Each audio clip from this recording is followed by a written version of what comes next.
मागच्या सेशनमध्ये आपण हे कार्ड्स ऍड केले. आता आपल्याला थोडं व्हॅल्यूज ऍड करायचे त्याच्यात, म्हणजे ऍक्च्युअल डेटा आपण ऍड करणार आहोत या सेशनमध्ये, जेणेकरून आपल्याला समजेल की नेमकं आपण हे जे केपीआय कार्ड आहे त्याच्यात आपण डेटा कसा ऍड करतो, कोणते चार्ट्स किंवा कोणते व्हिज्युअलायझेशन्स यूज करू शकतो.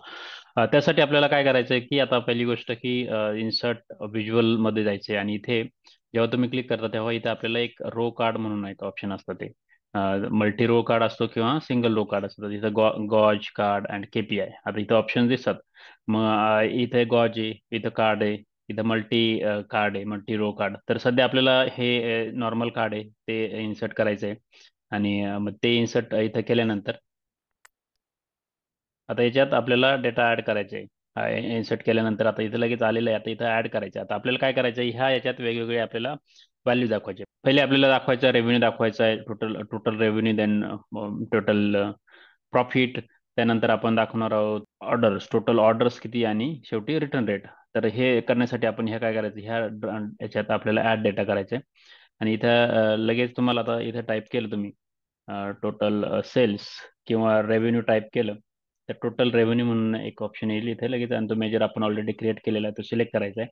आणि हे सिलेक्ट केल्यानंतर आता इथं तुम्ही बघा की याच्या लगेच इथं ऑप्शन दिसेल. आता याला तुम्हाला आता इथं टोटल रेव्हेन्यू ऐवजी आपण लगेच इथं रिनेम करू शकतो. जे डबल क्लिक केलं तर आपण असं रेव्हेन्यू म्हणू शकतो. तर आता तुम्ही बघा की हे लगेच चेंज झालेले आहे.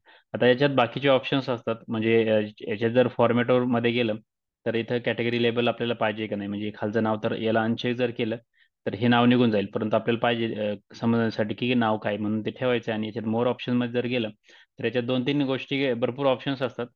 फक्त याच्यात मला आता इथे आपल्याला याचं बॅकग्राऊंड ठेवायचं नाही, याचं बॅकग्राऊंड, कारण की आपल्याला ट्रान्सपरंट करायचं आहे. इथे आपल्याला याच्यात प्लेस करायचं आहे, त्याच्यामुळे आपण काय करणार इथे याचं बॅकग्राऊंड ऑफ करून टाकणार.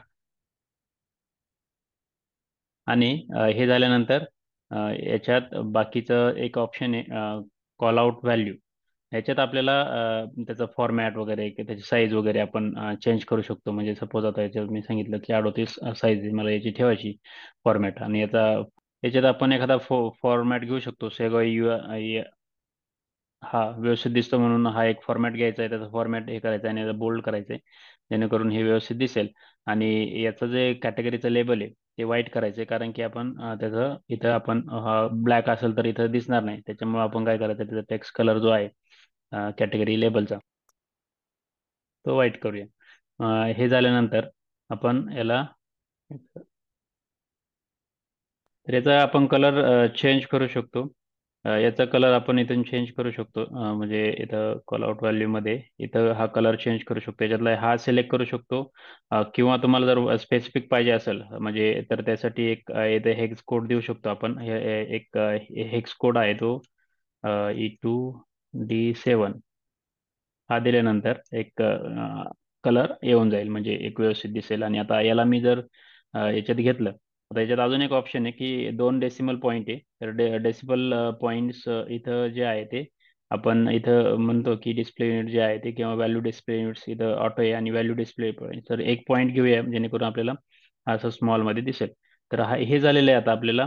आणि आपण जर आता याच्यात घेतलं याला, तर आपला हा व्यवस्थित दिसतोय की 24.9 मिलियन आणि रेव्हेन्यू इथे दिसतंय. तर अशा पद्धतीने हा डेटा दिसतोय. आता आपल्याला काय करायचं आणि याच्यात बाकीच्या याच्यात सेम ऍड करायचंय, तर त्यासाठी काय करायचं आपण कॉपी करायचं हे आणि पेस्ट करायचंय. आणि याच्या परत फॉर्मॅटिंगमध्ये याच्यात फक्त आपल्याला काय करायचं आता इथं रेव्हेन्यूच्या ऐवजी हे काढून टाकायचं. आता इथं काय करायचं आपल्याला प्रॉफिट, टोटल प्रॉफिट घ्यायचंय. याचं नाव चेंज करायचंय. आणि बाकीचं ऑप्शन सेम आहे. तर हे याला इथं घेतलंय. आणि सेम मी अजून आता याला ऍड करतो, अजून एकदा कॉपी करतो. तर मला आता याच्यात हे दुसऱ्या याच्यात एक ऑर्डर्स साठी, म्हणजे या तिसऱ्या याच्यात आपल्याला काय करायचंय ऑर्डर्स. इथं ऑर्डर्स, टोटल ऑर्डर्स हे घेतलेलं आहे. मग याला ऑर्डर्स हे म्हटलं,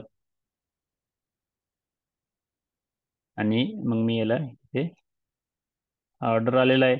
आणि शेवटचं एक रिटर्न रेट आपल्याला इथे घ्यायचं आहे. त्यासाठी आपण काय करायचं इथं हे काढून टाकतो मी, आणि इथे रिटर्न रेट हे सिलेक्ट करतो, रिटर्न रेट. आणि इथे 2.1 आलेलं आहे. आता इथं ऑलरेडी लेबल जे आहे ते ते चेंज करतो आणि याला इथे घेतो. तर तुम्हाला समजलं असेल हे 4 KPI कसे ऍड करायचे. आता आपल्याला हे बाकीचे प्रोडक्ट डिटेल्स आणि कस्टमर डिटेल्स मध्ये पण थोडे 1-2 KPIs ऍड करायचे, ते आपण आता ऍड करूया. आता आपल्याला अजून एक रिक्वायरमेंट आहे की काही कस्टमर डिटेल्समध्ये आपल्याला टोटल कस्टमर्स किती आहेत ते बघायचे आणि ॲव्हरेज रेव्हेन्यू पण बघायचं आहे किती आहे. तर त्यासाठी 2 कार्ड आपल्याला क्रिएट करायचे या कस्टमर डिटेल्समध्ये. तर ते काय कसे करूया आपण, हे जे आहे पूर्ण हे कॉपी करूया आणि त्यानंतर इथं कस्टमर डिटेल्समध्ये पेस्ट करतो मी. हे आपल्याला आता पूर्ण नाही पाहिजे आपल्याला, तर त्यासाठी आपण काय करू शकतो, सिलेक्शन पेनमध्ये जाऊ शकतो आणि इथे याला अनग्रुप करू शकतो. म्हणजे KPI कार्ड्सला पण अनग्रुप करायचं आहे आणि हे जे आहे KPI बॅकग्राऊंड त्याला पण अनग्रुप करायचं आहे. आणि अजून एक हे जे आहे याला पण अनग्रुप करून टाकूया, म्हणजे की सेपरेट होईल पूर्ण. आणि आपण मग आता हे सेपरेट सेपरेट डिलीट करू शकतो. म्हणजे आता आपल्याला जर वाटलं की आता हे दोन आपल्याला नको आहे, तर हे डिलीट केले मी.